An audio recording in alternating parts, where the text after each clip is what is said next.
Hey everybody. Alright, so I want to do just a couple examples from this homework because I know that there are some challenging parts to this and I don't want you to be totally stuck, especially when you start trying to find all these pieces. I think it can be a little confusing at first. Once you try a few of them though, it's going to make a little bit more sense. So I'm just going to do one from each little section to kind of help you out. So I'm going to skip over 1 and 2. I think those are a little bit easier than I want you to be trying. So let's take a look at number 3. Let me set this over here. Number 3. All right, so number 3, we had the equation was x minus 4 squared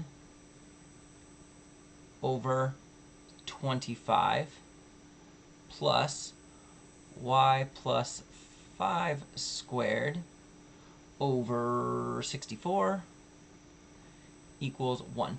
Now, I'm going to talk about this a little bit too. I'll say it again in class, but just there's a lot of things I want you to be comfortable with finding. They don't ask for everything in here that I necessarily think. Actually, I lied. They do. The only thing they're missing in this one is. Never mind. Ignore the things I'm saying. It's 10:30 at night. I shouldn't really be recording. I should be sleeping. But here I am. Okay, so talking about the things that they asked us to find. The first thing they said for us to find is to determine where the center of our graph is, or sorry, of our ellipse is. That part's really easy. Remember, it's going to be based off h and k, which are those two little pieces right there. So I can get my center really easy just by looking at those two numbers, h and k, but we're going to switch the signs. So this says -4. We're not going to put -4. We are going to put +4. And that says +5, so I'm instead going to put -5. So my center is going to be at +4, -5. The next thing it asked me to find was to determine the lines that contain the major and minor axis. I don't really care if you figure out the lines. I'd rather you just understand how big the major axis and how big the minor axis is. So let's just do that. We're going to determine how big each of them is. So remember, major is based off the bigger number, the A. Well, in this case, the bigger number is 64, so that represents A squared, and B squared is going to be representing the smaller number. So I know to figure out what the major axis is, I'm going to have to square root it to figure out how big A and B are. So for A, if I take the square root of my A squared equaling 64, if I take the square root, I find out that A equals 8. And with B, when I take the square root, I find out that B equals 5, because the square root of 25 is 5. So now that I got that, now I can use that to determine what my major and minor axis is. This, remember, represents the distance from the center to the vertex, and for the minor, from the center to the co-vertex. So I have to double it, because I need the center to the vertex and the center to the other vertex in total. So the total length of the major axis is going to be 16 units, and the total length of the minor axis is going to be 10 units. Next thing they're asking me to look for is the vertexes, the vertices. So I should get 2 answers here. Now, one of the things that's going to be really important to doing this is determining what direction our ellipse is going. So if I were to look at this ellipse, since the 64 is bigger, that tells me that the y-axis is going to be longer, meaning this ellipse is going to open up in a vertical fashion. In other words, it's going to look something like this. So my vertices are going to be changes to the y, because my vertices are going up and down now on this ellipse. So I'm going to be changing the y value here. So the center x in the vertice is going to stay the same. And we're going to take this -5 and we're going to change it based off the major axis. So the major axis said that they were 16 units. In other words, each vertice has to be 8 units away from the center. So 8 up and 8 down. So if I go 8 up from -5, in other words, I'm going to take -5 and I'm going to do plus or minus 8, right? And I want you to actually solve it. If you can solve it, you should. So my 2 answers are going to be 4. -5 plus 8 is going to be 3. And 4. -5 minus 8 is going to be -13. For my co-vertices, these are going to be based off of the left to right changing now. The x changing because it's opening up in a vertical direction. The x is the short side. So my 4, and this time you're going to focus on the b value, the value of the minor axis, which is 5. So I'm going to do plus or minus 5 here. And the -5, the y value of my center, is going to stay the exact same. So again, because I can actually solve that easily without using decimals, I'm going to do it. So 4 plus 5 is 9. So I have 9, negative 5 for one covertice. And 4 minus 5 is going to be negative 1. So negative 1, negative 5 is the other covertice. So now I got my two covertices. The last thing I want to determine is what my foci are. Well, and in order to do that, we're going to have to use that weird, not the Pythagorean theorem, but the Pythagorean theorem thing, that a squared is equal to b squared plus c squared, which in other words is going to just be a squared minus b squared equals c squared when I rewrite that formula. The nice thing is they already gave me that. This is a squared and this is b squared. It's always going to be look at the formula and then take the bigger one minus the little one and square root it. So in this case, I have 64 and 25. So if I take 64, subtract 25 from it, I'm going to end up getting 59, 49, 39. I'm going to end up getting 39. So what I know then is that c is equal to the square root of 39. We're going to make sure if that simplifies it also. I know 3 goes into it, but not a perfect square. I don't think any perfect squares go into that. So be mindful of that as you go on. I think like number 4. If you look at number 4, it's going to be 25 minus 1. You're going to get 24. Well, the square root of 24 can be rewritten as 2 square roots of 6. So be mindful. If you can rewrite it as a simple radical form, I want you to practice doing that. This can't be rewritten. 39 is a prime factorization. There's no perfect squares that will go into 39. So I'm going to leave it just like that. And because that would give me a decimal, I don't want you to worry about it. You're just going to leave it as its plus or minus form. So what happens is that the foci is going to affect the same way the vertices are being affected. In other words, because this is going vertically, my foci are also going vertically, so it's a plus or minus to the y. So the x value stays the same because it's going vertical. If it was going horizontal, the y value would stay the same. And we're going to have negative 5 plus or minus the square root of 39. And we'll just leave it like that. You could find the decimal answers if you want, but I'm not worried about that. I know you could do that if you needed to. Just leave it like that, and that's perfect. So those are the 6 things and how to find them in those first 8 questions. All right, going on to the next part. The next part is the ones that have the completing the square parts, but then also ask us to find each of the parts. So they can be a little bit tedious. So let's take a look at number 9. Number 9 has 16x squared plus 4y squared minus 64x minus 28y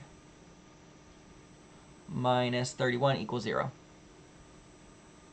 So what we're going to do to complete our square again is bunch our x's together and bunch our y's together. So my 16x squared, and you can save some steps here because I know that I need the leading coefficient to be 1. So when I come over here to put my 16x squared with the other piece, with the other x's, I'm going to factor the 16 out right away because it should work every time. If it doesn't, you're not going to be able to complete the square with it. So I'm going to factor out 16, which means when I bring the negative 64x next to it and factor out a 16, it's going to turn into negative 4x. So again, see that if you re-multiplied that 16 into the negative 4x, you get the negative 64x. That's right there. Then I can put my plus blank to complete the square. Do the same thing with the y squareds. Put our plus. We're going to factor out a 4. And then I've got my y squared. Looking at the negative 28y, if I factor out a 4, we would get negative 7y plus blank. Equals, and we're going to take the negative 31 and move it to the other side so it becomes positive 31. So now I can worry about what I'm putting in here. So half of negative 4 is negative 2. Negative 2 squared is 4 again. Right here, half of negative 7, ooh, this is going to be a little ugly, is going to be negative 7 halves. Squaring that, we're going to square the top and square the bottom. So 7 squared is 49. 2 squared is 4. Looks ugly, but it's not going to be that bad. So now when we go to add to the other side, remember you have to redistribute. So 16 times 4 is 64, so we're going to add 64 to the right side. Right here, 4 times 49 fourths, the 4s will cancel each other out, so it's plus 49. So you can see it comes out to be not so bad. All right, coming over here now, taking this all down and factoring it, so the 16 comes down.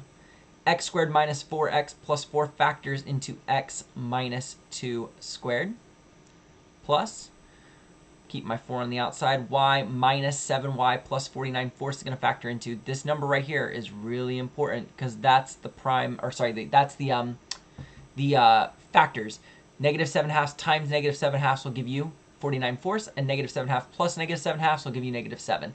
So it's going to be y minus 7/2 squared equals, and then adding all this mess up over here. So 31 and 49 is going to give us 80. 80 and 64 is going to give us 144. And again, we know that this has to equal 1, so I know I'm going to divide this side by 144 so that cancels out to 1, which means I have to divide this by 144 and this by 144. So our focus is just figuring out what those fractions are going to simplify to. So 16 and 144, 16 goes into 144 9 times, so it's going to become 1 over 9. So x minus 2 squared over 9 plus 4 goes into 144 a lot of times. Hold on, I'm going to take out a calculator for that. That's a big number. 144 divided by 4. 36 times. So we're going to get 1 over 36. So we just have y minus 7/2. Ooh, not what I wanted to do. Y minus, where is my pen? There we go. 7/2 squared over 36, and 144 divided by 144 is 1. So now I'm in my standard form.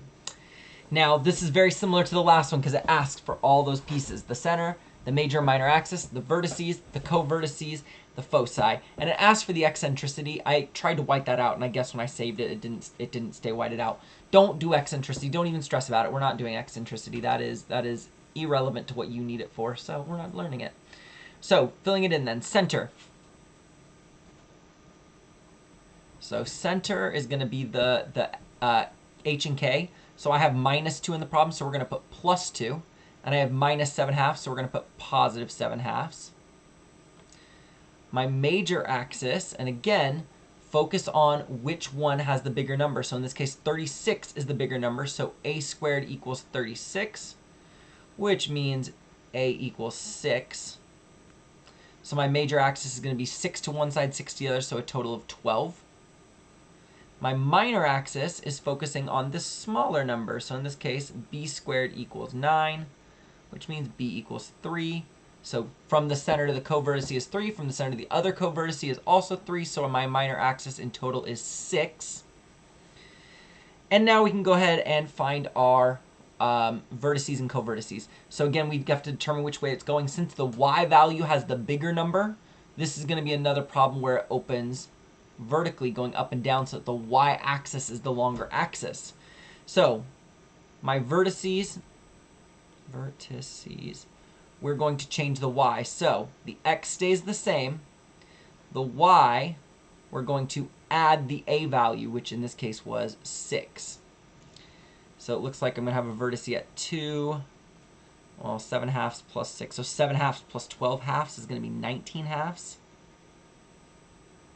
And 2 7/2 minus 12/2 is going to be negative 5/2. All right, next we have our co-vertices. My handwriting is terrible on here. It was good last year when I did this for, what's it called, for quarantine. I did much better then. I'm trying. I'm relearning it.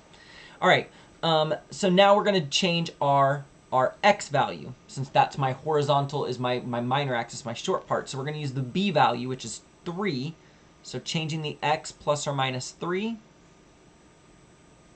Again, since I can solve that easily, we're going to 2 plus 3 is 5. So I have 5 7/2. And 2 minus 3 is negative 1. So negative 1 7/2.